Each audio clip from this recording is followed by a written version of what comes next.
क्या आप भी और लोगों की तरह म्यूचुअल फंड में इन्वेस्टमेंट करके मालामाल होना चाहते हैं, पर आपको बेस्ट म्यूचुअल फंड्स नहीं पता? तो बिल्कुल भी चिंता मत कीजिए, क्योंकि आज के इस वीडियो में हम बात करने वाले हैं देश की सबसे बड़ी कंपनी एसबीआई के टॉप 3 ऐसे म्यूचुअल फंड्स के बारे में जिन्होंने अपने इन्वेस्टर्स को मालामाल बना दिया है।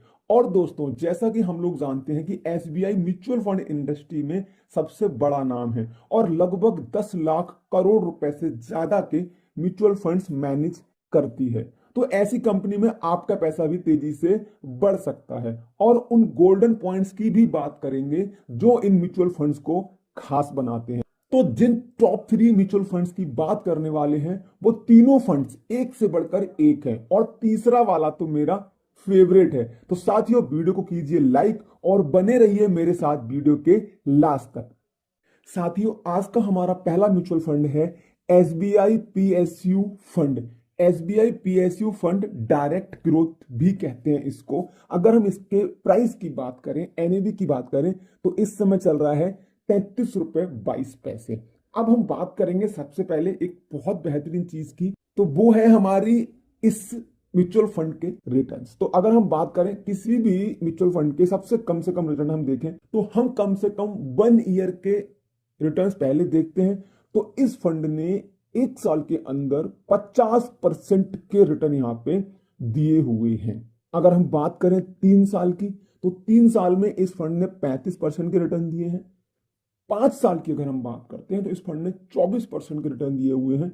और मैक्सिमम पूरी लाइफ की अगर हम बात करते हैं तो 12% के इसने कंसिस्टेंटली रिटर्न्स दिए हुए हैं। अब हम कुछ चीजें इसकी और देखेंगे, जैसे कुछ ऐसी जरूरी चीजें जो एक म्यूचुअल फंड के बारे में जानना बहुत जरूरी है। जैसे इसका अगर हम एक्सपेंस रेशियो देखें तो इसका एक्सपेंस रेशियो 0.76% है, जो कि ठीक है, 1% के अंदर अंदर है। इसके अलावा शार्प रेशियो 1.55, मतलब कि अगर हम रिस्क रिवॉर्ड रेशियो की बात करें तो 1 यूनिट पे प्रॉफिट जो हमें मिलेगा 1.5 मिलेगा, ये भी एक अच्छा है। इसके अलावा अगर इस फंड के हम एग्जिट लोड की बात करें तो इस फंड का एग्जिट लोड 0.50% है। मतलब अगर आप इस फंड से अपने पैसे को इमरजेंसी केस में 1 साल के पहले निकालते हो तो आपको ये एग्जिट लोड देना पड़ेगा। यहां पे आप एसआईपी कर सकते हो, अलाउड है। साथ ही साथ में मिनिमम लमसम अमाउंट यहाँ पे आपका 5,000 रुपए है। मतलब आप इसमें जो लमसम करेंगे मिनिमम 5,000 रुपए कर सकते हैं। चलिए हम थोड़ा सा और आगे बढ़ेंगे। अब हम अगर बात करें इस म्यूचुअल फंड्स के अदर ऐसे म्यूचुअल फंड जो इससे कंपैरिजन करते हैं, तो यहाँ पे एसबीआई पीएसयू फंड है और आईसीआईसी दूसरा फंड है इसका। अब आप इसमें देख सकते हैं इनसे कंपैरिजन है, तो इसने अच्छे परफॉर्मेंस किए हुए हैं पर लाइफ टाइम में थोड़े कम है। तो आप कंपैरिजन भी जरूर करें। प्राइस कंपैरिजन है, आप इसको देख सकते हैं। एक और जरूरी चीज, एसेट्स एलोकेशन। इसमें आप देखो इनका इक्विटी में भी पैसा लगा हुआ है, कैश में भी लगा हुआ है, सिक्योर्ड फंड में भी लगा हुआ है। तो पैसा इन्होंने अच्छी जगह पे किया है खर्च, लेकिन इक्विटी में इनका पैसा ज्यादा लगा हुआ है, 96% के आसपास। सेक्टर डिस्ट्रीब्यूशन की बात करें, मतलब सेक्टर एलोकेशन की बात करें, तो पब्लिक बैंक्स में पैसा लगा है, बहुत अच्छी बात है। पावर जनरेशन में पैसा लगा है, ये भी अच्छी बात है। इंडस्ट्री लाइन में, इंश्योरेंस में, ऑयल एंड गैस, बहुत अच्छी जगह पे इनका इन्वेस्टमेंट कह सकते हैं, या फिर इनके जो सेक्टर से जहाँ पैसा लगा है वो इन्होंने चूज किए हैं। करंट होल्डिंग तो आप देखो, चूंकि ये एसबीआई का ही फंड है, तो एसबीआई में, पावर ग्रिड कॉर्पोरेशन लिमिटेड में, गेल इंडिया में बहुत अच्छी अच्छी जगह पे इनका होल्डिंग्स है। अगर हम बात करें इस फंड के एएमसी प्रोफाइल के बारे में, तो आप देख सकते हैं 107 के आसपास यहाँ पे स्कीम्स हैं और 7,66,139 करोड़ रुपए के आसपास का फंड इस म्यूचुअल फंड में लग चुका। रोहित सिंपी जी हैं जो इस फंड के मैनेजर हैं। इसके अलावा आप इस फंड के बारे में और ज्यादा चीजें भी चेक कर लेना। इसके अलावा मैं आपको एक चीज और बता दूं, ये पूरा वीडियो एजुकेशन पर्पस के लिए है। कोई भी फंड किसी भी तरीके से रिकमेंडेड नहीं है। किसी भी तरीके का इन्वेस्टमेंट करने से पहले अपने फाइनेंशियल एडवाइजर से सलाह जरूर लें, या आप खुद की रिसर्च के बाद इन्वेस्टमेंट करें, क्योंकि आप जानते हैं mutual funds are subject to market risk. और अब हम चलेंगे हमारे आज के दूसरे म्यूचुअल फंड की तरफ, जो बहुत ही बेहतरीन म्यूचुअल फंड्स में से एक है, जिसका नाम है एसबीआई कॉन्ट्रा फंड। अब एसबीआई कॉन्ट्रा फंड भी एक बहुत बेहतरीन फंड है, पर इसके बारे में भी कुछ जरूरी चीजें हम आज देख लेते हैं। तो सबसे पहले बात करेंगे हम इसके 1 ईयर रिटर्न की। तो 1 साल के अंदर इसका रिटर्न है वो 30% के आसपास है, 30% के आसपास है।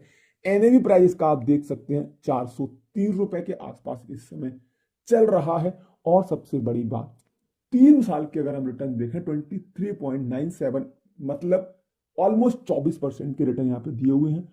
और 5 सालों में 30% के रिटर्न दिए हुए हैं कंसिस्टेंटली। और अगर हम पूरी लाइफ की बात करें तो 17% के रिटर्न यहाँ पे आप लोग को मिले हैं। चलिए आगे बढ़ते हैं, हम इसके फिर से कुछ महत्वपूर्ण पॉइंट्स की बात कर लेते हैं। एक्सपेंस रेशियो 0.59% है इसका। शार्प रेशियो इसका लास्ट वाले से भी अच्छा है, 1.72 है। एग्जिट लोड यहाँ पे 1% है। एसआईपी आप यहाँ पे कर सकते हो। मिनिमम लमसम इन्वेस्टमेंट भी यहाँ पे आपका 5,000 रुपए है। ठीक है, कंपैरिजन करेंगे अगर हम अदर फंड से तो वहां पे भी आप देख सकते हो एसबीआई कॉन्ट्रा फंड ने 1 साल में थोड़ा कम अच्छा परफॉर्मेंस किया है, 3 सालों में बाकी के दोनों से अच्छा किया है, और लाइफ टाइम की अगर हम बात करें तो ऑलमोस्ट सेम किया है। ठीक है, चलिए अब हम बात करते हैं एसेट्स एलोकेशन की। तो वहां पे आप देख सकते हैं इक्विटी में 81% पैसा लगा हुआ है, कैश में ही पैसा लगा हुआ है, यहाँ पे बहुत अच्छी जगह पे इनका भी पैसा लगा हुआ है। एसबीआई का फंड है तो कोई इन्वेस्टमेंट के तौर पे इनको हम गलत तरीके से नहीं देख सकते। सेक्टर डिस्ट्रीब्यूशंस मतलब सेक्टर्स एलोकेशंस की बात करें तो प्राइवेट बैंक्स में, आईटी सर्विसेज में, ऑयल एंड गैस में, फार्मास्यूटिकल्स में अच्छी जगह पे इनका, एंड अदर यहाँ पे आप देख सकते हैं 36 अदर जो कंपनीज कह सकते हैं उनमें भी इनका पैसा लगा हुआ है।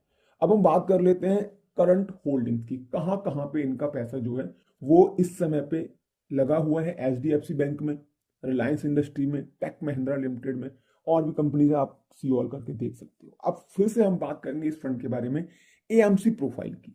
तो बात करें अगर एएमसी प्रोफाइल की तो यहाँ पे भी क्योंकि एसबीआई का ही है तो 107 स्कीम्स हैं, 7,66,139 करोड़ रुपए का इन्वेस्टमेंट यहाँ पे भी आ चुका है। अगर हम बात करें इस फंड की, ये टोटल स्कीम्स का पैसा काउंट करते हैं। अब हम बात करते हैं फंड मैनेजर्स की। तो दिनेश बालचंद्रन जी जो एसबीआई के म्यूचुअल फंड्स मैनेजर्स में से टॉप मैनेजर्स में से एक है, 11 साल का इनको एक्सपीरियंस है, बहुत सारा फंड ये मैनेज करते हैं। प्रदीप केसवान जी हैं, इनके पास भी बहुत सारा फंड है और इनके पास 18 साल का एक्सपीरियंस है। चलिए तो अब बात करेंगे हम आज के टॉप, मेरा फेवरेट और बहुत ही बेहतरीन म्यूचुअल फंड के बारे में। और हमारा टॉप 3 जो म्यूचुअल फंड है उसका हमारा नाम है एसबीआई स्मॉल कैप फंड। ये बहुत बेहतरीन फंड है, परफॉर्मेंस इसकी लो में आती है पर पैसा इसने बहुत बना के दिया है। रिस्क भी यहाँ पे लो है पर कॉस्ट थोड़ा हाई है, वो समझेंगे आप जब इन्वेस्टमेंट करेंगे। आप अपने फाइनेंशियल एडवाइजर से जब सलाह लेंगे वो आपको सारी चीजें समझा देंगे।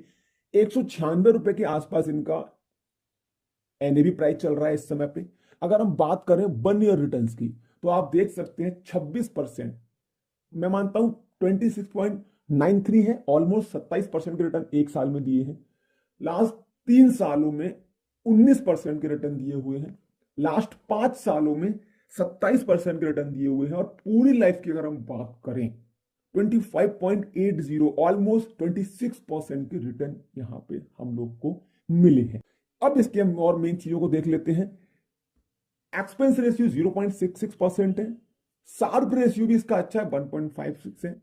इसके साथ में अगर हम बात करें एग्जिट लोड की, एग्जिट लोड भी यहाँ पे 1% है। मींस अगर आप 1 साल के अंदर अपने पैसे को विड्रॉ करते हो इन केस ऑफ इमरजेंसी तो आप यहाँ पे 1% का चार्ज देंगे। इसके अलावा अभी एसआईपी अलाउड है। मिनिमम लमसम, यहाँ पे लमसम जो अमाउंट है वो अभी अलाउड नहीं है, वो कुछ समय के लिए बंद होता है, ये ओपन हो जाएगा, कोई इसमें दिक्कत नहीं है। अच्छा आगे चलते हैं। कंपैरिजन की बात करें तो एसबीआई स्मॉल कैप फंड है, निप्पॉन इंडिया स्मॉल कैप है, एचडीएफसी है, क्वेंट का है। इन सब में इसका अगर हम कंपैरिजन देखेंगे तो ऑलमोस्ट अगर आप देखोगे जाके तो सबसे ज्यादा ही रिटर्न है निप्पॉन इंडिया के आसपास है, पर हाई रिटर्न्स में ये कैटेगरी में है। इसके अलावा एसेट्स एलोकेशन की बात करें, इक्विटी में पैसा बहुत लगा हुआ है, कैश में भी है। इसके अलावा sector distribution mean sector allocation की अगर हम बात करें तो आप देख सकते हैं बहुत सही जगह पे इनका पैसा लगा है। प्राइवेट बैंक्स में लगा है, कंस्ट्रक्शन में लगा है, होल इलेक्ट्रॉनिक्स में लगा हुआ है, तो ठीक जगह पे पैसा इन्वेस्ट किया गया है। इसी के साथ में करंट होल्डिंग्स की अगर हम बात करें, फ्लोलैक्स इंडस्ट्री है, ब्लू स्टार है, कल्पत्रू है, अच्छी कंपनीज में पैसा लगा हुआ है। बाकी आप एक बार जरूर खुद से रिसर्च जरूर करें। एएमसी की अगर हम बात करें, इसकी प्रोफाइल की बात करें, टोटल ईएमयू 1,66,139। अभी आप सोचोगे कि ये सेम क्यों लग रहा है हमें तीनों स्कीम्स में, तो ये एसबीआई का फंड है, तो ऑलमोस्ट ये फंड जो है वो पूरा इकट्ठा कैलकुलेट करके बताते हैं कि पूरी कंपनी की प्रोफाइल की यहाँ पे बात हो जाती है। तो 107 स्कीम है, वो भी आपको पता लग गया। पर पर्टिकुलरली मैनेजर्स अलग अलग होते हैं, जैसे कि आप देख भी रहे हैं। और इस फंड के मैनेजर जो है आर श्रीनिवासन है, 19 साल का एक्सपीरियंस है। और मोहन लाल जी हैं, इनके पास 17 साल का एक्सपीरियंस है। तो ये आज के हमारे तीनों म्यूचुअल फंड्स थे जो एसबीआई के टॉप म्यूचुअल फंड में एक आते हैं।